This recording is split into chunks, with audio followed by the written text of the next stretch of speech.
Okay, third graders, so today you're going to need a pencil and you're going to need your math book. If you don't have those things, pause the video right now and go grab those things. We're going to start out with an anytime problem. You're going to need some scratch paper to write on. And then let's start out with these names, these people. We've got Dalal, Lean. Oops, I'm going to write it this way. We've got Dalal, Lean, and Kate have either the bird, the cat, or the fish. So we're going to write their names, Dalal, Lean, and Kate, and I hope I am saying their names right. And then their options for pets are a bird, a cat, or a fish. So we're going to write that for all three of them, bird, cat, fish. We're just going to do some abbreviating here so we don't have to write the whole word out. And then we'll solve this by saying Dalal does not have the bird, so we can cross that off for Dalal. And then the second one says Lean does not have the cat, so we can cross that out. And then it says Kate does not have the fish or the cat, so let's cross off fish and cat. I think we just discovered what Kate has. Kate must have the bird. And it says, which pet does each person have? We know that they each have a different animal. So if Kate has the bird, then Lean must not have the bird. So that means Lean must have the fish. And if Lean has the fish, that means Dalal has the cat. All right, next we're going to move into some vocabulary that we have to talk about this time. Equal groups we're going to focus on, meaning every group that you make, you want equal amounts in each of them. In each is another word I just used right there, and in every and per. Those other two vocab words, equal, shares, drawing, we're going to use tomorrow, and function tables. So right now, let's get into your math journal. Go ahead and turn to page 6 in your, actually page 7 in your math journal, and it's going to look like this. So when you open up to page 7, we're going to start out with that bird's nest. When I look at this bird's nest, I'm going to read real quick. You can use multiplication to find the total when you have equal groups. Take a look at how they have set it up. I see 2 nests. I see a 2 there. I see 5 eggs in each, and I see 5 right there. And I also see it written as 5 plus 5. And I could see that 5 eggs plus 5 eggs would equal 10 eggs. So I've got 2 groups of 5. This one has the 5 that's circled because the 5 being circled tells us how many are in each group. Okay, we're going to follow that same pattern down here with the bananas. Grab that pencil. So we're going to start out by writing its factors. Let's go back up here for a second and talk about factors. Remember, factors are the small numbers that make up the bigger equation. Equations have equal signs, so I can see one right there. But we're looking for these small numbers, the factors. The answer is called the product. So we've got factor, factor, and then the product. So let's look down here. What are its factors? Let's start with how many groups? 1, 2, 3, 4 groups. So we'll write a 4 right here. And then we're going to multiply by how many are in each group. And I can see 1, 2, 3 are in each group. So I'm going to do a little circle around that 3 to show that that's how many are in each group. And then we want to make sure we have an equal sign because it is an equation. Now we can count each banana, 1, 2, 3, 4, 5, 6, 7, 8, 9, 10, 11, 12, to get our product or our answer, or we can say 4 groups of 3. 4 times 3 is going to equal 12. Just a couple ways to do that. With this one, with our toes, again, we're looking for its factors. How many groups do we have? 1, 2, 3, 4, 5, 6 groups this time. And how many in each group? 1, 2, 3, 4, 5. Most people have 5 toes. So we'll circle that one because that tells us how many are in each group. Then we need that equal sign. And we can count by 5s, or we can do our finger counting. And remember, if we're doing our finger counting, we want 6 fingers up at the end. And we'll count by 5s. Let's try our finger counting. 5, 10, 15, 20, 25, and 30. So a total of 30 for that one if we're doing our finger counting. Or we could just count this way, 5, 10, 15, 20, 25, 30. All right, and then take a look at the next one. It says, how many wheels? So we're going to look real closely at this bike. And this bike, we have 1, 2, 3, 4, 5 bikes. Each bike has 2 wheels. I'm going to make this one a star just to switch it up because sometimes multiplication has a star there. And each bike has 2 wheels. So the 2 tells us how many are in each group. So we'll circle that to show. And then we need an equals because it's an equation. And 5 times 2. We can count by 2 5 times. 2, 4, 6, 8, 10 to find out our total. Or we can actually count the wheels. 1, 2, 3, 4, 5, 6, 7, 8, 9, 10. Either way works. All right, let's flip the page. And while you're getting to that right page, I'm going to get to the right slide too, because I'm still on bananas.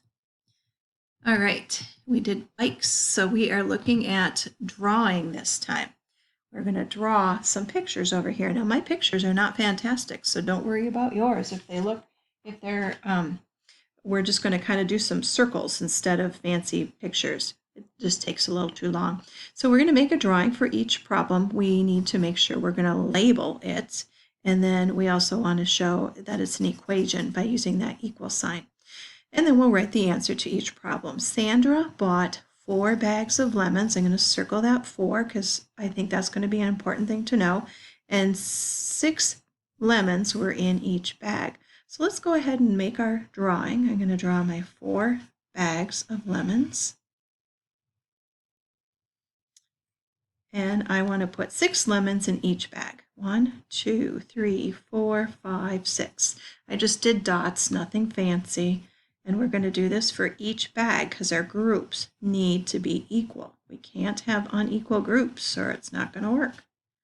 So each bag has that equal amount of 6. So right now I have 4 groups of 6 each. I'm going to circle that because that tells us how many are in each group. And I can either count all the little dots, or I can say 4 times 6. 6, 12, 18, 24. And I can say the product would be 24. Or again, if you're not sure, count all the little dots.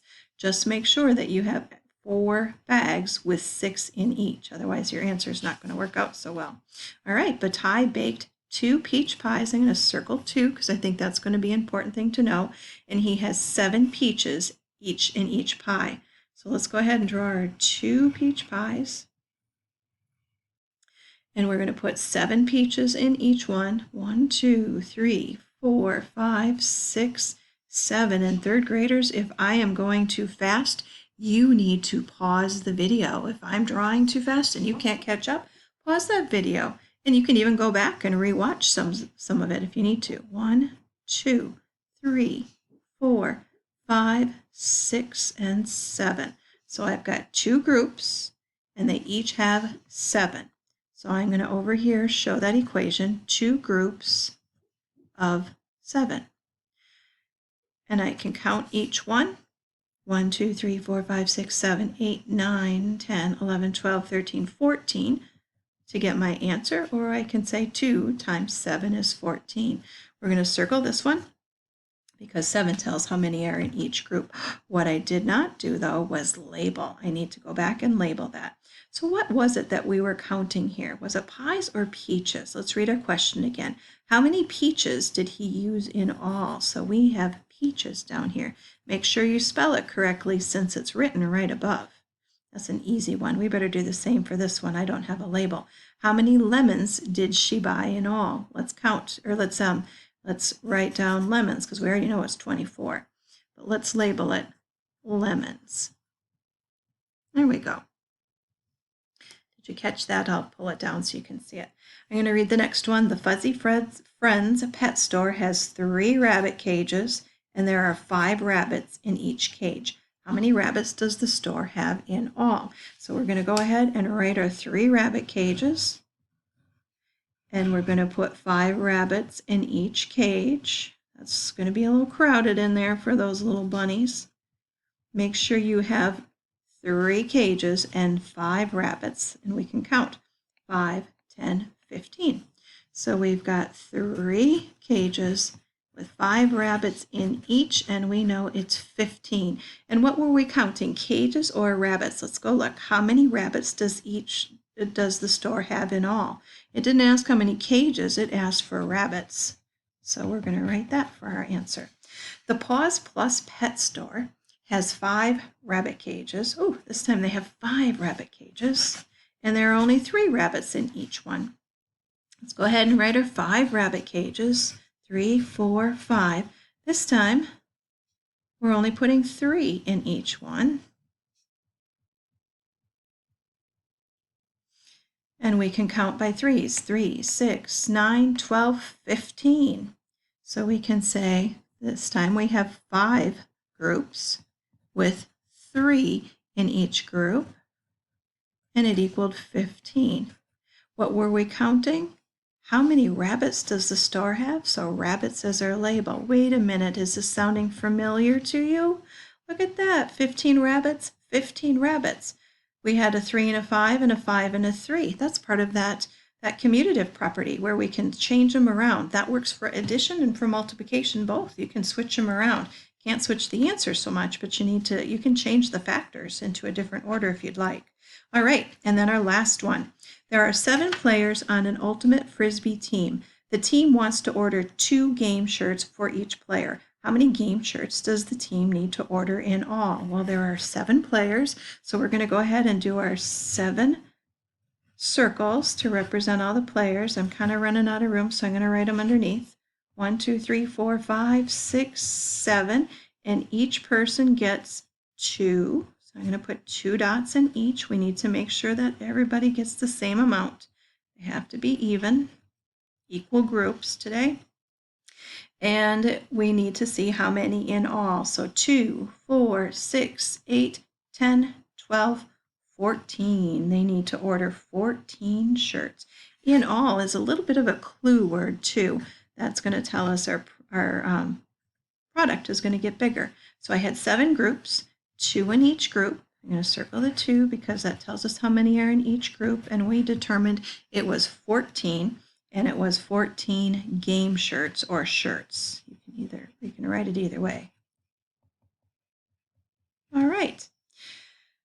That's it for today. So there's probably more teachers or more activities that your teacher wants to do, but this is it for us today. Keep those words in mind. Factors are the small numbers that are used in a multiplication fact that make up an equation. And this one right here, the end number or the number that it multiplies up to is called the product. Sometimes it's called a multiple too. They mean the same thing. All right, thanks so much for working with me today.